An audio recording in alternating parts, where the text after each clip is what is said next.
వాళ్ళు కింద ఉచితంగా పార్కింగ్ ఇవ్వకుండా వాళ్ళు మెట్రోని ఎక్కిపోవాలి, రైలు ఎక్కిపోవాలంటే ఎట్లా సాధ్యమైతే అనేటువంటిది ఇది చాలా తర్కించదగ్గ విషయం. ఈరోజు చాలా మంది మాట్లాడుతూ ఉన్నారు ఉచితంగా ఎందుకు ఇవ్వాలి అని మాట్లాడుతూ ఉన్నారు. దాంట్లో ఉన్న విషయం ఏమిటంటే ఎవరైనా ఏ సంస్థ ఏ సిబ్బంది అయినా ఈవెన్ సినిమా టాకీస్లో కూడా ఉచిత పార్కింగ్ ఇవ్వాలని చెప్పేసి ఈరోజు పెట్టుకుని ఉన్నది, అమలు చేస్తున్నది. మరి అట్లాంటిది మెట్రో ఈరోజు చాలా మంది 12,000-15,000 సంపాదిస్తున్నటువంటి కూడా 18,000 సంపాదించుకున్నటువంటి వాళ్ళు కూడా ఈరోజు మెట్రోని అనుసరిస్తున్నారు.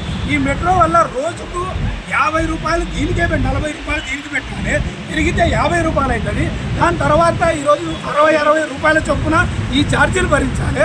అంటే నెలకు 3,000 రూపాయలకు పైగా మెట్రోగా పెడితే మిగతా 12,000తో ఆ మనిషి జీవితం ఎంత గడుస్తుంది అనేటువంటిది మనం అర్థం చేసుకోవాలి. నేను ఒక్క మాట చెప్తా, ఢిల్లీలో నేను మొన్న చాలా ప్రయాణం చేస్తే 40 రూపాయలే అవుతాయి. నేను చాలా దూరం 3 రైళ్లు నేను ప్రయాణం చేశాను. కానీ ఈ రోజున మనం చూడొచ్చు వీళ్ళు అయితే మాత్రం ఆవేదన వ్యక్తం చేస్తున్నారు, పార్కింగ్ ఛార్జీలు తగ్గించాలని చెప్తున్నారు. అయితే పార్కింగ్